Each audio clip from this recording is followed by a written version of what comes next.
अज़ बिल्लाहि मिनश्शैतानिर्रजीम बिस्मिल्लाहिर्रहमानिर्रहीम। अस्सलाम वालेकुम डियर स्टूडेंट्स, उम्मीद आप सब खैर वाफियत से होंगे। अल्लाह ताला से दुआ है कि अल्लाह ताला आप सबको अपने हिफ्ज़ ईमान में रखे। तो स्टूडेंट, आज की वीडियो के अंदर हम तर्जुमा कुरान मजीद 9th क्लास की इस्लामियात की जो न्यू बुक है, जो कि गवर्नमेंट ऑफ पाकिस्तान ने पूरे मुल्क पाकिस्तान के अंदर अपलोड कर दी हुई है, यानी कि शाया कर दी हुई है, अप्लाई कर दी हुई है। तो उसका जो नेक्स्ट हमारे पास अलमी और अमली नकात वो हम स्टार्ट करने जा रहे हैं। इससे पहले हम मज़ामीन वगैरह जो उनसे सूरत मरियम के में क्या कुछ कहा गया है वो हम पढ़ चुके हैं। तो आज की वीडियो के अंदर हम अलमी और अमली नकात को स्टार्ट करने जा रहे हैं। जिसे सूरत मरियम का मताला करने से जो अमली नकात सामने आएंगे, इनमें से कुछ ये है कि अल्लाह ताला की रहमत और कुदरत से कभी मायूस नहीं होना चाहिए, हर हाल में इससे दुआ मांगते रहे। ये सूरत मरियम की आयत नंबर 4 का तर्जुमा है और मफ़हूम बताया गया है कि अल्लाह ताला की रहमत से कभी मायूस नहीं आपको होना चाहिए, हर हाल में अल्लाह ताला से दुआ मांगनी चाहिए। देखिए, अक्सर जब हम दुआ मांगते हैं ना, तो हमारी दुआ कबूल ही नहीं होती। तो हम कहते हैं यार हमारी दुआएं नहीं कबूल होती, मैंने नहीं अब दुआ मांगनी। देखिए, इसके पीछे भी अल्लाह ताला की रज़ा होती है। हो सकता है अगर वो अल्लाह ताला दुआ कबूल कर लेते तो वो उसकी दुआ कबूल करने की वजह से जो आपका काम होता वो आगे जाकर आपको नुकसान पहुंचा देता। तो क़यामत वाले दिन जब आप उठाए जाएंगे ना, हम सब जब उठाए जाएंगे, तो हमारी वो दुआ जो कबूल नहीं होगी तो अल्लाह ताला फिर उसका मुआवजा हमें देगी कि ये आपकी दुआ कबूल नहीं थी होगी, ये आपकी दुआ मैंने किस वक्त कबूल नहीं थी की। तो जब वो मुआवजा हमें मिलेगा तो हम कहेंगे या अल्लाह काश हमारी दुनिया में कोई दुआ कबूल ही ना होती। इसलिए अल्लाह ताला के हर काम के पीछे कोई ना कोई हिकमत होती है। पॉइंट नंबर 2 जो कि सूरत मरियम की आयत नंबर 35 से 36 में बताया गया है, तमाम अंबिया कराम ने अपनी कौमों को एक अल्लाह की इबादत करने की दावत दी। सूरत मरियम आयत नंबर 48 में कहा गया है कि हमें अपनी तमाम हाजात के लिए सिर्फ अल्लाह ताला से दुआ करनी चाहिए, कि हमें जो भी चाहिए हमें सिर्फ अल्लाह ताला से दुआ मांगनी चाहिए। अल्लाह ताला के सिवा कोई कुछ नहीं दे सकता। देखिए, दुनिया में अगर आप किसी से कोई चीज़ मांगेंगे ना, तो आपको अगर देगा भी ना तो एहसान जतलाएगा कि मैंने तुझे दी और जिस वक्त मुझे वापस करनी है। लेकिन अल्लाह ताला से अगर हम दुआ मांगते हैं तो अल्लाह ताला हमें बहुत ज़्यादा रिस्क देता है और इतना देता है कि फिर दुआ मांगने की ज़रूरत ही नहीं पेश आती। तो राजा जब भी मांगे अल्लाह ताला से मांगे और अपनी औकात से बढ़कर मांगे। इस सूरत मरियम की आयत नंबर 35 के अंदर बताया गया जी, किसी नबी की मौजज़ाना पैदाइश इन्हें अल्लाह या अल्लाह का बेटा नहीं बनाती, बल्कि ये इनकी अजमत को बयान करती है। सूरत मरियम की आयत नंबर 14 के अंदर बताया गया है, हमें अपने वालिदैन के साथ नेक सलूक करना चाहिए क्योंकि ये अंबिया कराम अलैहिस्सलाम का तरीका है। सूरत मरियम देखिए, वालिदैन के साथ नेक सलूक के मतलब एक बात याद आ गई। नबी करीम सल्लल्लाहु अलैहि वसल्लम मस्जिद नबवी में फ़जर की नमाज़ पढ़ा रहे हैं और पढ़ाते पढ़ाते जो उनसे वो रोने लग गए। जब नमाज मुकम्मल हुई तो सहाबा कराम ने पूछा कि या अल्लाह के नबी ये क्या माजरा हुआ है आज? तो आपने कहा कि मुझे अपनी माँ बहुत याद आ रही है। कहता है कि ऐसा होता कि मैं नमाज़ पढ़ा रहा होता और पहली रकात मैंने मुकम्मल कर ली होती, दूसरी रकात के अंदर खड़ा होता तो मेरी माँ मुझे आवाज़ देती कि मोहम्मद। तो कहता है अल्लाह की कसम मैं नमाज छोड़ के पहले माँ की आवाज़ सुनने जाता। ये माँ का दर्जा है। इस सूरत मरियम की आयत नंबर 42 से 45 के अंदर बताया गया है, हमें अपने बड़ों का नहायत अदब और एहतराम से नेकी की दावत देनी चाहिए हमें, और इन्हें बुराई से मना करना चाहिए। आज सूरत मरियम आयत नंबर 54 के अंदर बताया गया है, हमें वादा पूरा करना चाहिए क्योंकि ये अंबिया कराम अलैहिस्सलाम और नेक लोगों की सिफत है। सूरत मरियम आयत नंबर 97 में बताया गया है, अल्लाह ताला ने कुरान मजीद को हज़रत मोहम्मद रसूलुल्लाह खातमुन नबिय्यीन सल्लल्लाहु अलैहि वसल्लम की ज़बान यानी अरबी ज़बान में आसान फरमा दिया है। हमें भी अरबी ज़बान सीख कर कुरान मजीद में गौर व फिक्र करना चाहिए। इसमें देखिए बोला जा रहा है कि हिफ़्ज़ किया जाए, कुरान मजीद को याद किया जाए। यह हदीस नबवी है, सही बुखारी की हदीस है। हज़रत मोहम्मद खातमुन नबिय्यीन सल्लल्लाहु अलैहि वसल्लम ने फरमाया, माँ की गोद में जिन बच्चों ने बात की इनमें से एक हज़रत ईसा अलैहिस्सलाम है। जी, नेक्स्ट हमारे पास अहम बात है जी, हमारे नबी हज़रत मोहम्मद रसूलुल्लाह खातमुन नबिय्यीन सल्लल्लाहु अलैहि वसल्लम ने मराज के सफ़र में जब नबी अंबिया कराम अलैहिस्सलाम से मुलाकात फरमाई, इनमें हज़रत ईसा अलैहिस्सलाम भी थे।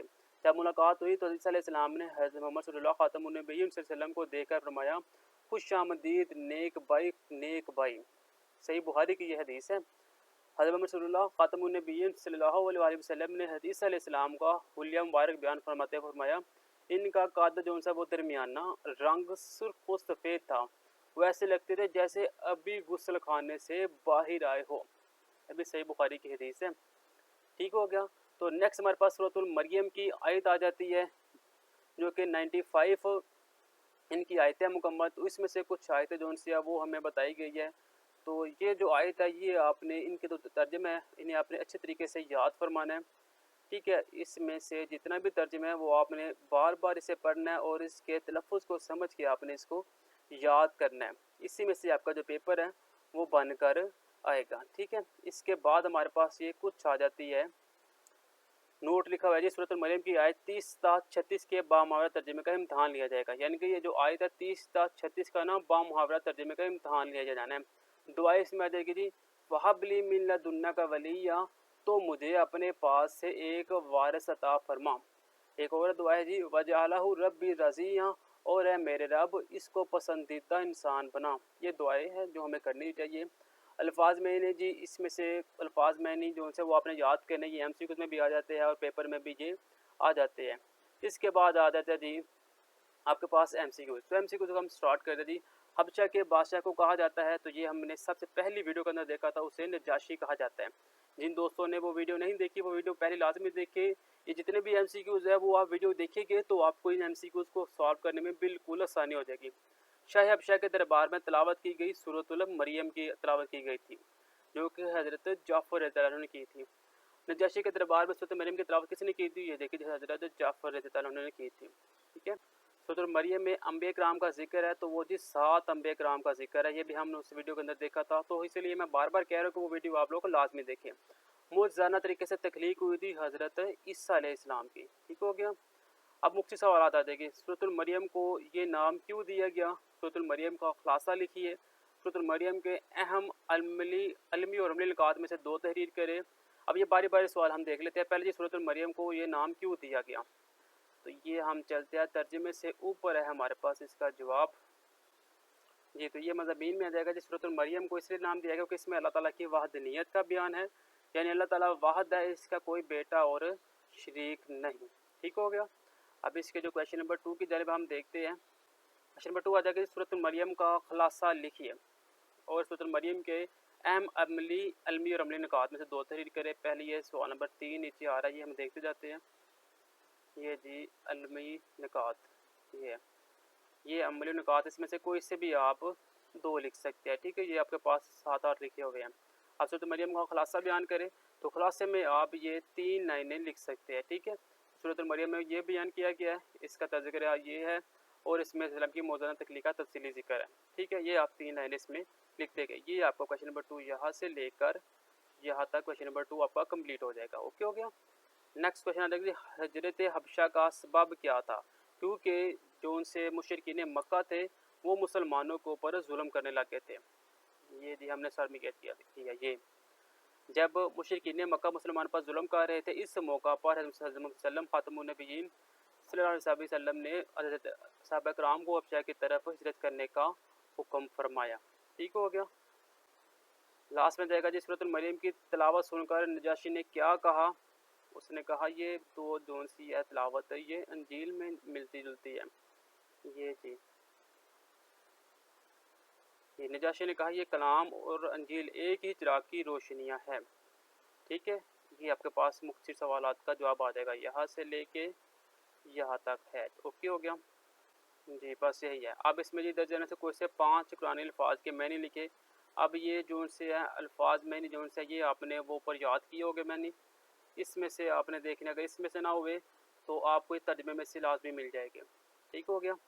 اس کے بعد جی دی گئی آیت کا با محاورہ ترجمہ لکھے۔ یہ جو آیت ہے یہ آپ کو وہ جو سی آیتیں ہیں اس میں سے مل جائے گا، ترجمہ آرام سے مل جائے گا، یہ چاروں آیت کا۔ اب یہ لانگ کویشچن آ جائے کہ سورۃ المریم پر ایک مفصل مضمون تحریر کرے، تو یہ جو مضمون ہے یہ ہم دیکھ لیتے ہیں، اس کا جواب آپ نے کیسے لکھنا ہے۔ یہ جی آپ نے اسٹارٹ سے کرنا ہے، میں نا کلر چینج کر دیتا ہوں، اس سے آپ کو آئیڈیا دے کہ ہم نے کیا کیا لکھنا ہے، ٹھیک ہے۔ آپ نے لکھنا ہے جی سورۃ المریم مکی صورت ہے اور اس میں 98 آیت ہے۔ پھر سورۃ المریم کا ایک مرکز یہ اپنے تفصیل سے بیان کرنا ہے، یہاں سے سورۃ المریم رکھا گیا۔ سورۃ المریم اس زمانے میں یہ آپ نے مکمل پیراگراف کرنا ہے، ٹھیک ہے۔ یہ پیراگراف مکمل ہو جائے گا، اس کے بعد آپ نے اس طرف آنا ہے، یہ آپ نے سٹارٹ کرنا ہے یہاں سے، تو اس کے اندر آپ کے پاس یہ جو سا بیان ہے یہ مکمل آ جائے گا یہاں تک، ٹھیک ہے۔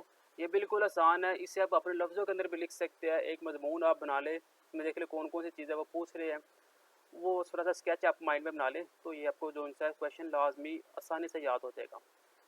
ٹھیک ہو گیا. تو یہ تھا ہمارے پاس جو چیپٹر نمبر 1 سورۃ المریم جو سے یہ جو آپ نے آج کمپلیٹ کر لیا. انشاءاللہ نیکسٹ ویڈیو کے اندر ہم سورۃ الطٰہٰ کو سٹارٹ کرنے جا رہے ہیں. ویڈیو اچھی لگی ہو تو لائک شیئر کمنٹ لازمی کیجیے گا.